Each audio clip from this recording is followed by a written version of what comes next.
Nasabat ng mga otoridad ang nagkakahalagang 67.3 million pesos na hinihinalang shabu sa operasyon sa NAIA complex sa Pasay City.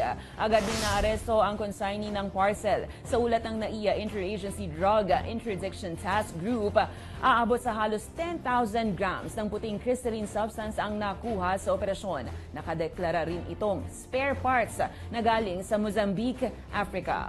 Itinanggi naman ng naturang consignee na may kinalaman ito sa iligal na aktibidad. Shock po. Hindi ko kasi in-expect to eh.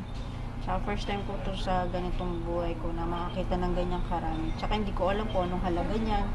Dumaan to ng x-ray, nagkaroon ng suspicious image, then pinaamoy natin sa mga aso natin, yung mga narcotics detection daw. No? At nagkaroon ng indikasyon, umupo yung ating aso. No? And that's the time no, na in-examine ng ating Bureau of Customs Examiner.